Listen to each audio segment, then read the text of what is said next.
Elon and company give the final pitch to investors on why they should approve the Solar City deal. Panasonic believes in Tesla, and we learn what the Tesla Glass project is. Here are your Tesla tidbits for November 1st, 2016. Firstly, kudos to Teslarati on this story, as reading the actual press release is about as scintillating as watching grass grow. You can check it out at ir.tesla.com. It's all sorts of polished and fancy, but boy is that content dry. In addition, we get some tidbits from the conference call as well from those fine people at Teslarati, as I was unable to listen to the call today. So again, thanks for making this easier.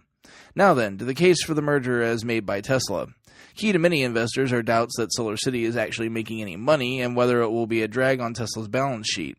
Musk went straight at these arguments, saying that Solar City is expected to add $500 million in cash to Tesla's balance sheets over the next 3 years. In order to reduce costs, it also has begun to feature a purchasing finance model rather than a leasing one, meaning that Tesla wouldn't carry the risk of default on its books. Musk also noted that much of the current debt is related to project financing and is considered non-recourse debt. In other words, a default is no ongoing risk to the company, since the only secured collateral, the customer installation, is at risk. On top of this, customer payments more than cover the cost of this debt. Lastly, on the spending and debt topic, the combination of the companies would create efficiencies that would save nearly $150 million per year. On the sales side of things, Solar City only does business in 27 states currently, and bringing the company into the Tesla fold would grant access to a vast sales network not only in the U.S. but around the globe. Investors, however, aren't eating it up at all. Tesla was down sharply today, 3.5% in trading, and an additional 1% in after-hours trading. Electrek reports, though, that Elon is not concerned about the merger going through.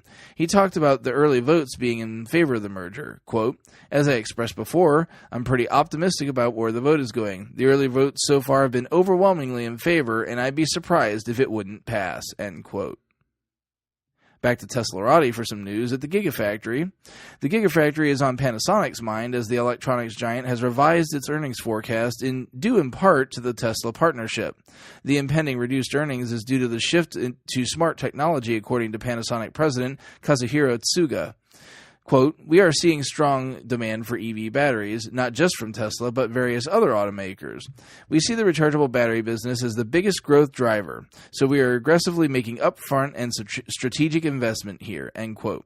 The writing is clearly on the wall, though, as the largest factory in the world producing EV batteries sits in Sparks, Nevada, home to our favorite battery factory. Here's hoping the accelerated investment reported earlier in the year that is reflected in this earnings forecast works out for everyone involved, including us, the customers. Lastly, earlier this year, we heard whispers of a project within Tesla called Glass. Much speculation followed about what the project was, but as it turns out, it's all in the name, according to Electrek. During today's conference call about the Solar City merger, Elon was discussing why the solar roof product was different than some previous products that have failed in the market. Turns out, the glass is the difference and is produced in-house at Tesla. Elon said, quote, "It is using a lot of the techniques used in automotive glass business. In case it wasn't obvious with the announcement, Tesla has created a glass technology group with some really phenomenal people," end quote. He then added that Model 3 would be the first Tesla model to see use of the new glass. He continued saying that producing the glass in volume is fairly cheap and that it made sense to use it extensively. This certainly adds up, as Model 3 made liberal use of glass, dominating the upper half of the car. Be sure to check out the links to today's full stories in the show description. If you get some value out of the show, please consider supporting me at patreon.com/Tesla Tidbits.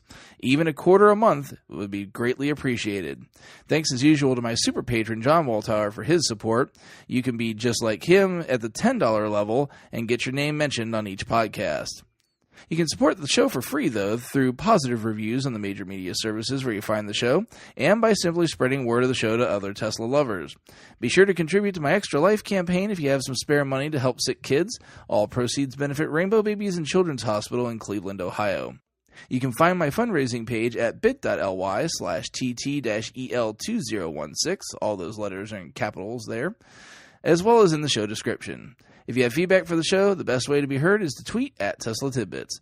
That'll do it for today. See you all again tomorrow. Until then, keep it charged and hit the road.